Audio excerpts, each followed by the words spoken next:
We're in the kitchen today making strawberry bundt cake. This cake is so easy to make. It is packed with fresh strawberries and it has a delicious pink strawberry glaze on top. It is amazing. Let me show you how to make it.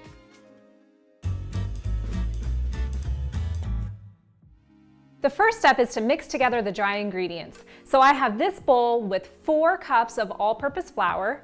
Into it, I will add 2 teaspoons of baking powder, 1 teaspoon of baking soda, and half of a teaspoon of salt. Whisk those ingredients together, and then set this aside and we'll mix up the wet ingredients. To this big bowl, I'll put in 1½ cup sugar, 1 cup of milk, and then 1 cup of oil. Next, I'll crack in 2 large eggs. The eggs will mix in best if they are at room temperature. And then 2 teaspoons of vanilla extract. Take your whisk again and whisk those together until the eggs are all mixed in. Then we'll add the dry ingredients right into the wet ingredients. I'm gonna pour about half in first, and then I'll use the whisk and whisk that together just until it's barely combined. It's okay if you still see a little bit of flour in there. And then I'll add the remaining dry ingredients.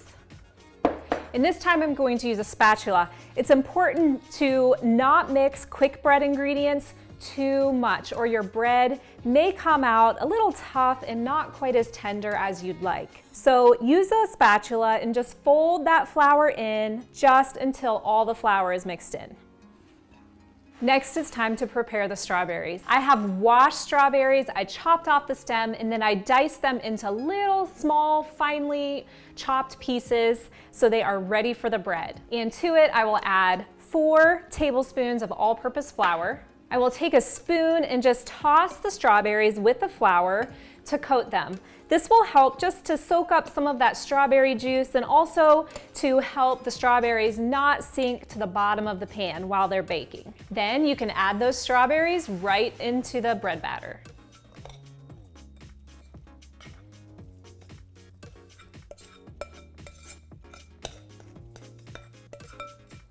Gently fold those strawberries in until they are distributed all evenly throughout the bread batter. This cake bakes in a traditional 9-inch round bundt cake pan. Because this cake needs to be flipped out onto a cake plate, we want to make sure that the pan is well greased. I like to use something called pan grease.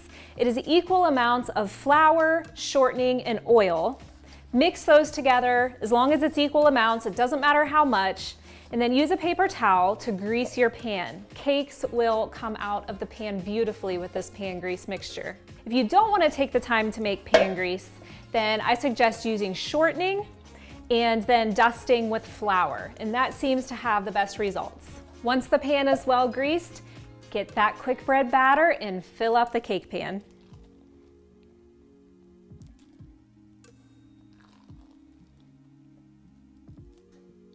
After you've transferred over all of the cake batter, just smooth it out a little bit to make sure it's even.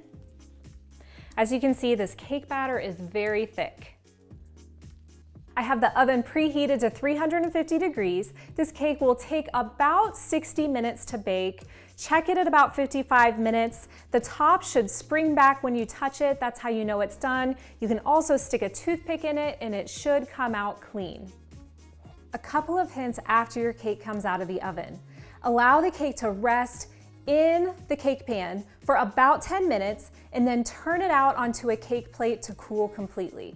After the cake has cooled, you can take a couple minutes to whip up your strawberry powdered sugar glaze. I have a bowl here with 2 cups of powdered sugar. Into it, I will add 2 tablespoons of melted butter, half of a teaspoon of vanilla extract, and about 1/3 of a cup of fresh strawberries chopped up really finely. Take a spatula and just mix that together.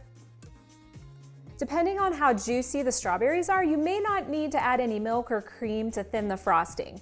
But today, I'm mixing a little bit and I think I'm gonna need at least 1 tablespoon of heavy cream. So I'll add that in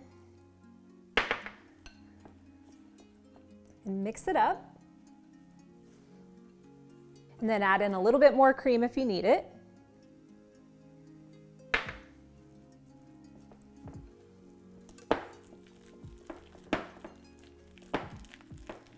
As you mix the powdered sugar glaze, the sugar might pull out a little bit of juice from the strawberries, so make sure you don't make it too runny. You just want to be able to dollop some nice glaze on top of the cake and have it run down a little bit. It is time to frost the cake. Dollop that frosting right on top of the cake all the way around.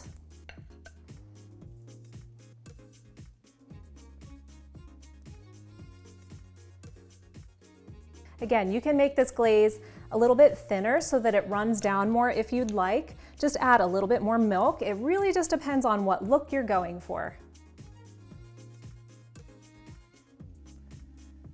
If you would like to, you can garnish the bottom or even fill up the center of that cake with beautiful ripe red fresh strawberries.